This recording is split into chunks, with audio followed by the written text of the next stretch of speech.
এই বছৰৰ আৰম্ভণিৰ পৰা মুখ্যমন্ত্ৰী হিমন্ত বিশ্ব শৰ্মা ডাঙৰীয়া অসমৰ জনসাধাৰণক এটা ভুৱা কাহিনী শুনাই আছিল, যি কাহিনী তেওঁ কৈছিল যে 10 ছেপ্টেম্বৰত মুকলি কৰিব। এই কাহিনী সম্পৰ্কত মই আগতেও ক'লো যে কাহিনী ভুৱা, তথ্যহীন আৰু 10 ছেপ্টেম্বৰত ডাঙৰ ফ্লপ হ'ব। 10 ছেপ্টেম্বৰ আহিল, মুখ্যমন্ত্ৰী মোৰ সম্পৰ্কত যি কাহিনী এইটো ফুচ হ'ল। না তেওঁলোকে ৰাইজক কিবা তথ্য দেখাব পাৰিছে,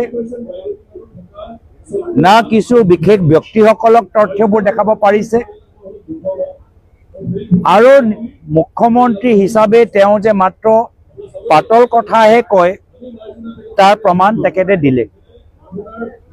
নিজৰ কথা তেওঁ যে কি কৈছিলে যে 10 ছেপ্টেম্বৰ সব কথা তেওঁ ক'ব। 10 ছেপ্টেম্বৰ পাৰ হৈ যোৱাৰ পিছত তেওঁলোকৰ ক্ৰেডিবিলিটিটো নাইকিয়া হৈ গ'ল। তেখেতৰ 10 ছেপ্টেম্বৰ পিছত অসমৰ ৰাইজৰ মাজত গ্ৰহণযোগ্যতাটো শূন্য হৈ গ'ল।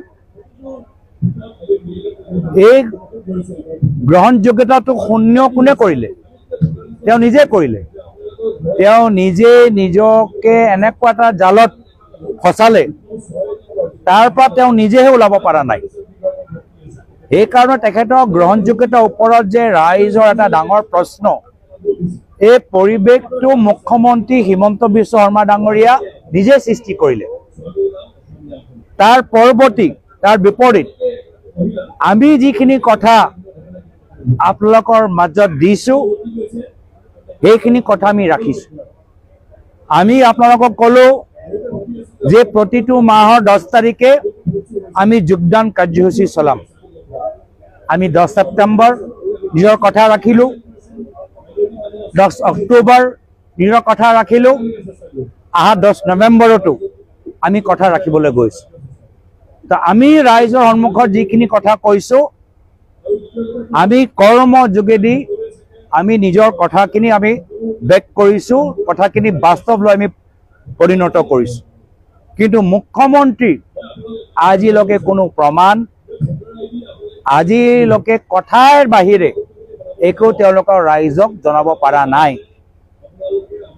হ'ব পাৰে যে আজি তেওঁ কংগ্ৰেছৰ বৃদ্ধি পোৱা শক্তিৰ পৰা ভয় কৰিছে। আজি মুখ্যমন্ত্ৰী 10 ছেপ্টেম্বৰৰ পিছৰ পৰা তেওঁ যে পতাকাটো ফুচ হ'ল, তাৰ পিছত এতিয়া কংগ্ৰেছৰ বৃদ্ধি হোৱা শক্তিৰ পৰা মুখ্যমন্ত্ৰীয়ে ভয় কৰিছে। মই মুখ্যমন্ত্ৰীজনক অনুৰোধ কৰিছোঁ, আমাক ভয় কৰিব নালাগে, কংগ্ৰেছ দলটোক ভয় কৰিব নালাগে, মোক ভয় কৰিব নালাগে, কিন্তু হয় অসমৰ ৰাইজক ভয় কৰক। অসমৰ ৰাইজক ভয় কৰাটো আপোনালোকৰ বাবে ভাল। আজি নিজৰ এই যে 24টা যে কয় তেওঁলোকৰ সিকিউৰিটি আছে, তেওঁ নিজকে যে গৃহমন্ত্ৰীৰ আজি পদবীত যে তাৰ দায়িত্ব যে পাইছে, সেই গৃহমন্ত্ৰীৰ পদটো আৰু সেই 24জনীয়া সিকিউৰিটি সদায় তেওঁৰ ওচৰত সেই ক্ষমতাটো নাথাকিব। পৰৱৰ্তী দিনত নিৰ্বাচন হাৰাৰ পিছত, ক্ষমতা যোৱাৰ পিছত, চৰকাৰ যোৱাৰ পিছত তেওঁ অসমৰ ৰাইজৰ মাজত থাকিব লাগিব। যি ৰাইজক তেওঁ বাৰম্বাৰ কেতিয়াবা পুলিচৰ ভয় দেখায়, কেতিয়াবা CID ভয় দেখায়, কেতিয়াবা SIT ভয় দেখায়, কেতিয়াবা ফেচবুক ওপৰত পোষ্ট দিলে তেওঁলোকক জেললৈ পঠায়। সেই ৰাইজৰ মাজত, এই সাংবাদিকসকলৰ মাজত থাকিব লাগিব, যি সাংবাদিকসকলৰ চাকৰি তেওঁ খালে, যি সাংবাদিকসকলৰ তেওঁলোকে জেললৈ পঠালে বা ভাবুকি দিয়ে, এই নিবনুৱা যুৱকসকলৰ মাজত থাকিব লাগিব, যি যুৱকসকলক তেওঁলোকে জেললৈ পঠালে,